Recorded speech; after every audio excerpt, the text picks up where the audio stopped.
In a quiet neighborhood in Springfield, Missouri, a mother was found dead in her bed, stabbed 17 times. Her daughter? Missing. For years, the world had watched their bond, mother and daughter, inseparable, battling illness after illness.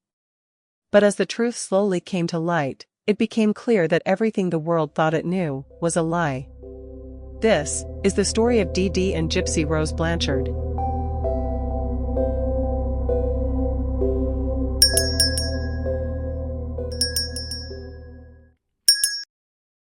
Clauddine Dee Dee Blanchard was born in 1967 in Louisiana. From the outside, she appeared to be a devoted single mother, soft-spoken, smiling, and tirelessly caring for her sick child, Gypsy. Gypsy, born in 1991, was, according to Dee Dee, seriously ill. She was said to suffer from leukemia, muscular dystrophy, epilepsy, vision problems, a chromosomal disorder, and cognitive impairments. By the time she was 8, she was in a wheelchair. By 12, she had a feeding tube. Gypsy's head was shaved regularly, even though she wasn't undergoing chemo. Doctors, neighbors, and even charities believed Dee Dee. She spoke with such urgency, with so much conviction. The Make-A-Wish Foundation gifted trips. Habitat for Humanity built them a house, complete with a wheelchair ramp and therapy bathtub.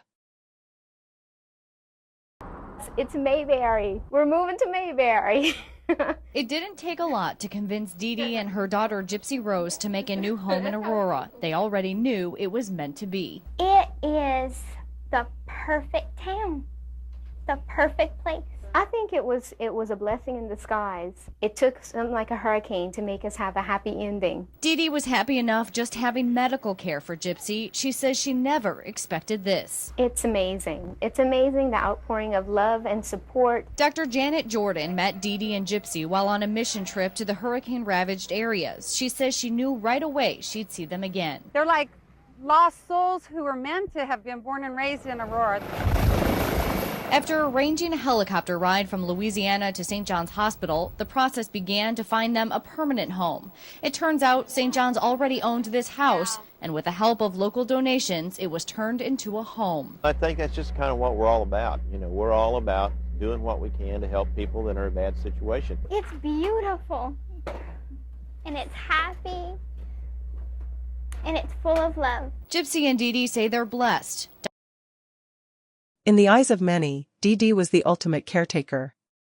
But there was something off. As Gypsy grew older, some people began to notice inconsistencies. Doctors would request old medical records. Dee Dee claimed they'd been lost in Hurricane Katrina. When physicians raised questions, Dee Dee would switch doctors or move towns.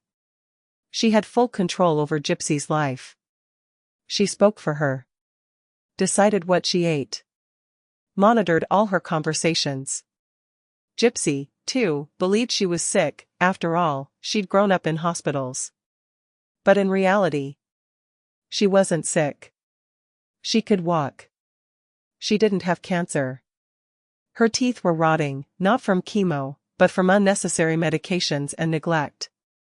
She had been subjected to countless surgeries, procedures, and drugs, all because Dee Dee had fabricated everything.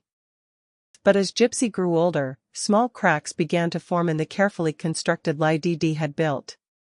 At first, they were barely noticeable. But to Gypsy, they were everything. She began to notice that other children with muscular dystrophy couldn't walk at all. Yet when no one was watching, Gypsy found she could stand. She could even take a few steps. One night, while her mother was asleep, Gypsy crept into the kitchen, without her wheelchair. The tiles felt strange beneath her bare feet. But she didn't fall. She walked, alone, for the first time in years. At medical appointments, Dee Dee always answered for her. But one day, a doctor pulled Gypsy aside and whispered, "You seem healthy. Why do you think you need a wheelchair?" That question haunted her. Eventually, Gypsy found the internet. Late at night, she researched her conditions: leukemia, epilepsy, muscular dystrophy. Nothing she read matched how she actually felt. It was the first time she realized, what if none of it was real? The truth hit her slowly and painfully. Her entire life, the medications, the feeding tube, the surgeries, might have all been unnecessary. It wasn't just her body that had been imprisoned. It was her mind.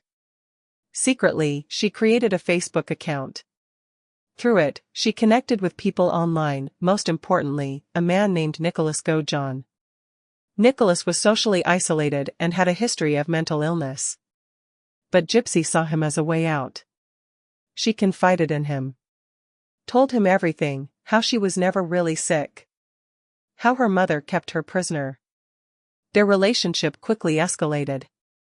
In June 2015, Gypsy gave Nicholas instructions. Come to the house. Kill Dee Dee.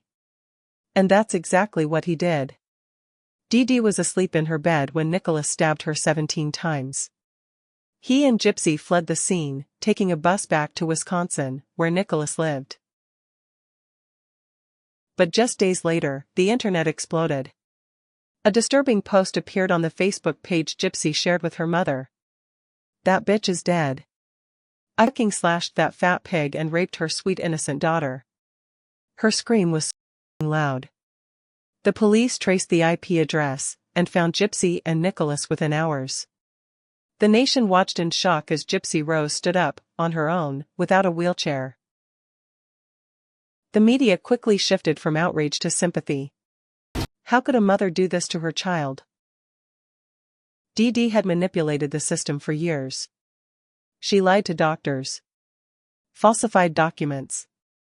Even Gypsy's father, Rod Blanchard, had been misled. He'd tried to stay in Gypsy's life, but Dee Dee would tell him she was too sick to visit. As the investigation unfolded, experts agreed Gypsy had been abused in one of the most horrific ways imaginable. She had lived a lie. She had been imprisoned. Her only escape was death. In 2016, Gypsy Rose Blanchard pled guilty to second-degree murder. She was sentenced to 10 years in prison. Nicholas John went to trial, and in 2018, was sentenced to life without parole. Gypsy served 8 years. She was released in December 2023. Today, Gypsy is free. She has spoken openly about her mother, her abuse, and her regrets. She doesn't justify the murder, but says it was the only way she saw out. As she put it in an interview, "If I had another chance, I would have just told someone. I would have told the truth." The case of Dee Dee and Gypsy Rose Blanchard forces us to ask difficult questions. How many signs were missed? How can a mother do such harm under the guise of love?